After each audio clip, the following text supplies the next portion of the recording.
አራተኛ ዓመቱን ያዘው የሩሲያና ዩክሬን ጦርነት የልፎችን ሕይወት በየቀኑ እየቀጠፈ ቀጥሏል። ጦርነቱን እኔ ምርጫውን ካሸነፍኩ በ24 ሰዓታት ውስጥ አስቆመዋለሁ ሲሉ የነበሩት ትራምፕ ወደ ነጩ ቤተ መንግሥት መመለሳቸው መፍትሄ ያመጣል ተብሎ ተስፋ ቢደረግበትም እስካሁን ጠብ ያለ አንዳች ነገር የለም። ፕሬዝደንቱ የሁለቱን ሀገራት ደም አፋሳሽ ጦርነት ለማስቆም ጥረቶችን እያደረጉ እንደሆነ ቢገለጽም በ24 ሰዓታት ውስጥ አስቆመዋለሁ ያሉትን ጦርነት ሳያስቆሙት 100ኛ ቀናቸውን በዋይት ሃውስ አክብረዋል።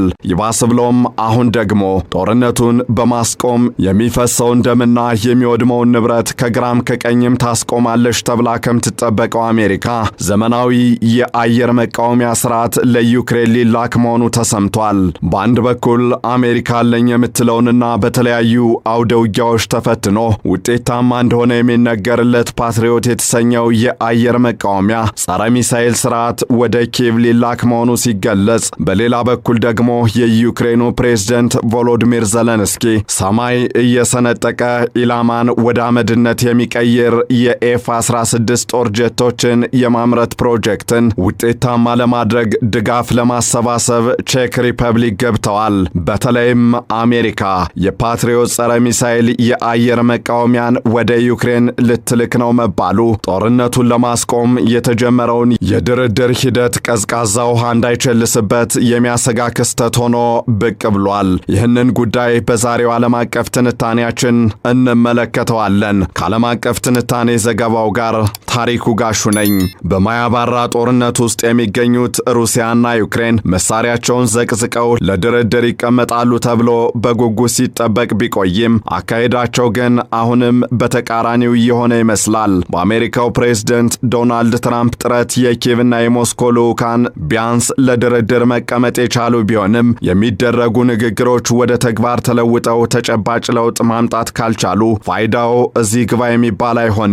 ከጂዳ እስከ ሪያድ፣ ከኪየቭ እስከ ሞስኮ የተደረጉ የድርድርና የምክክር መድረኮች ምንም እንኳን መጨረሻቸው የተኩስ አቁም ስምምነት ማድረግ መጀመሪያቸው ደግሞ የ30 ቀን ተኩስ አቁም ማድረግ የነበረ ቢሆንም ተፈጻሚ መሆን አለመቻሉ በግንባሮች ተሰልፈው እርስ በርስ ሲተናነቁ ለሚውሉት የሩሲያና ዩክሬን ወታደሮች አለፍ ሲልም በድሮንና በሚሳኤሎች ሩምታ ለሚሞቱት ንጹሃን ዜጎች እስካሁን ጠብ ያለ አንዳች ነገር አልታየም። ይባስ ብሎም ተፋላሚ ኃይሎቹ አንዳቸው በሌላኛቸው ላይ የበለጠ የበላይነትን ለማግኘት የቻሉትን ሁሉ እያደረጉ ይገኛሉ። ከዚህ አንጻር ሩሲያ በዩክሬኗ መዲና ኪየቭ ላይና ሌሎች ከተሞች ላይ የተጠናከረ ጥቃት እየፈጸመች ስትሆን ዩክሬንም ባጸፋው በሩሲያ ከተሞች ላይ ጥቃቶችን እየሰነዘረች ነው። ከዚህ ጋር በተያያዘም ዩክሬን የአየር መቃወሚያ ስርዓቶችን ከየሀገሩ እያሰባሰበች ስለመሆኗ ትላንት የወጡ መረጃዎች ያመለክታሉ።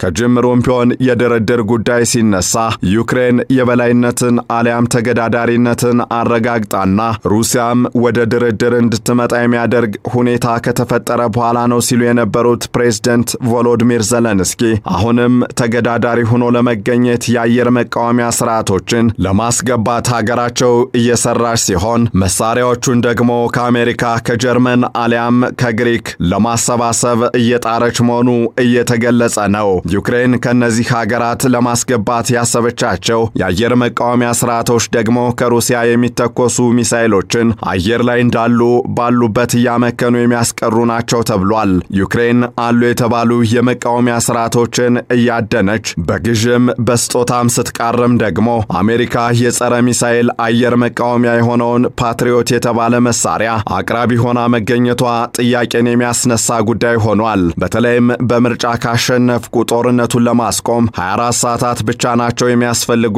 እያሉ የምርጫ ቅስቀሳ ያደረጉት ፕሬዝደንት ዶናልድ ትራምፕ የሚመሯት ሀገር ጦርነቱ እንዲቆም የቻለችውን ያክል ጫና ልታሳረፍ ሲገባ የጦር መሳሪያ አቀባይ ሆና መምጣቷ በእርግጥም ጉዳዩን እንቆቅልሽ አድርገዋል። የሆነው ሆኖ አሁን እስራኤል ውስጥ የነበረ አንድ ፓትሪዮት የተሰኘ ጸረ ሚሳኤል አየር መቃወሚያ ተጨማሪ እድሳቶች ተደርገውለት ወደ ዩክሬን እየተንቀሳቀሰ ነው ተብሏል። ይህ አሁን ከእስራኤል ወደ ዩክሬን እየተላከ ያለው ፓትሪዮት የአየር መቃወሚያ ስርዓት እጅግ በጣም ውድ የሚባል የአየር መቃወሚያ መሳሪያ ሲሆን በተለይም አውደ ውጊያ ላይ ያለ አሜሪካ ይሁንታና ቀጥተኛ ትዕዛዝ በየትኛውም ሀገር ጥቅም ላይ እንዳይውል የተከለከለ ያማከለ የመቃወሚያ ስርዓት ነው። እናም ይህ ፓትሪዮት የተባለ የአየር መቃወሚያ ከእስራኤል ወደ ዩክሬን እንዲሄድ እየተደረገ ያለው ጦርነቱን ማስቆም እንደሚፈልጉ በተደጋጋሚ የተናገሩት ደግሞም የሚታዩ ጥረቶችን ሲያደርጉ የነበሩት ፕሬዝደንት ዶናልድ ትራምፕ ይሁንታቸውን ሰጠውበት ነው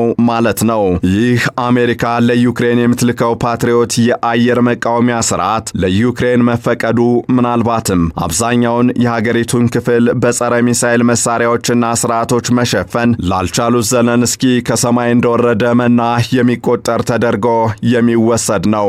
በእርግጥ ከአሜሪካ በተጨማሪም ሌሎች ምዕራባውያን የዩክሬን አጋሮችም ከግሪክ ወይም ከጀርመን አንድ ሌላ ተጨማሪ የአየር መቃወሚያና የሚሳኤል ማምከኛ እንደሚልኩ እየተገለጸ ይገኛል። ከጀርመን አሊያም ከግሪክ እንልካለን የሚሉት ሌሎች ምዕራባውያን ይህንን አይነቱን ድጋፍ ማድረጋቸው ቀድሞውንም የሚጠበቅ ቢሆንም የፕሬዝደንት ዶናልድ ትራምፕ ፈቃደኛ ሆኖ ፓትሪዮትን ለመላክ መወሰን ግን አንድምታው ብዙ ነው። በእርግጥ ፕሬዝደንት ዶናልድ ትራምፕ ይህንን ውድ መሳሪያ ለዩክሬን ሰጡ ከሚለው ውጭ የተሰጠ ዝርዝር መረጃ ባይኖርም ትራምፕ በዋነኝነት በሁለት መንገዶች ዩክሬን መቃወሚያውን እንድታገኝ ሊፈቅዱ ይችላሉ ተብሎ ይገመታል። አንደኛው ምናልባትም ይህ የፓትሪዮት ጸረ ሚሳኤል አየር መቃወሚያ ለዩክሬን የተሰጠው ወይም ቃል የተገባው በቀድሞው የአሜሪካው ፕሬዝደንት ጆ ባይደን አስተዳደር ከሆነ ፕሬዝደንት ዶናልድ ትራምፕ ምንም እንኳን የሐሳቡ ተጋሪ ባይሆኑም ዩክሬን የምታገኝበት መንገድ ይፈጠራል። ሁለተኛው ደግሞ ምናልባትም ፕሬዝደንት ዶናልድ ትራምፕ ዩክሬን በምታደርገው የመከላከልም ይሁን የማጥቃት እርምጃ ተገቢነት አምነው ውድ የሚባሉ የጸረ ሚሳኤል መከላከያ መሳሪያው አስቆመዋለሁ ለሚሉት ጦርነት ተጨማሪ ግብዓት እንዲሆን ሲፈቅዱ ብቻ ነው። እንዲያም ሆኖ የፓትሪዮት ጸረ ሚሳኤል የአየር መቃወሚያ መሳሪያ በሁለቱም መንገድ ወይም አካሄድ ወደ ዩክሬን ሊላክ መሆኑ መቋጫ ላጣው የሁለቱ ሀገራት ጦርነት የቤንዚንነት ሚና ይኖረው እንደሆነ እንጂ መፍትሄ ግን ሊሆን አይችልም። ለምን ቢባል ደግሞ የመሳሪያው ወደ ዩክሬን መላክ በአንጻራዊነት ለዘለንስኪ አስተዳደር ደስታን የሚያጎናጽፍ ሲሆን ለሩሲያና ለመሪዋ ፕሬዝደንት ቭላዲሚር ፑቲን ግን በተቃራኒው የመካድና የበቀለኝነት ስሜትን የሚያጭር ክስተት ነው። እናም ይህ አይነቱ አካሄድ የትራምፕን የአሸማጋይነት ሚና ጥያቄ ውስጥ የሚያስገባ ከመሆን አልፎ የተጀመረውን የድርድር ሂደትም ሊያጓትት የሚችል አጋጣሚ ሆኖ ብቅ ሊል ይችላል። አደራዳሪዋ አሜሪካ የሩሲያ ሚሳኤሎች አየር ላይ ያለ ትርጉም እንዲመክኑ ፓትሪዮት የአየር መቃወሚያን ስታቀርብ ሌሎች ምዕራባውያን ከግሪክ ወይም ከጀርመን ሌላ ተጨማሪ ገዝተው ለማቅረብ ሲረባረቡ አለፍ ሲልም ዘለንስኪ የሩሲያን ሰማይ እየሰነጠቁ ኢላማዎችን ለመምታት የሚያስችለውን ተምዘግዛጊውን ኤፍ-16 የጦር ጀት ፕሮጀክት ድጋፍ እንዲያገኝ ቼክ ሪፐብሊክ ገብተው ከኛ ጋር ቆሙ፣ ድጋፍንም አድርጉ እያሉ ሲደራደሩ ፑቲን እጃቸውን አጣጥፈው ሊቀመጡ የሚችሉበት አመክንዮ ግን በምንም መልኩ አይታይም። እናም ፕሬዝደንት ዶናልድ ትራምፕ ጦርነቱን በሚፈልጉት ፍጥነት ለመቋጨት ካሰቡ የአቋም ለውጥ ሊያደርጉ ይችላሉ ወይስ ሌሎች ተጨማሪ አካሄዶችን ሊከተሉ ይችላሉ? ሁሉም በጊዜ የሚታይ ይሆናል። ይህንን ዓለም አቀፍ ትንታኔ ስናዘጋጅ ኒውዮርክ ታይምስ፣ ሲኤንኤን እንዲሁም ሮይተርስን በዋቢነት ተጠቅመናል።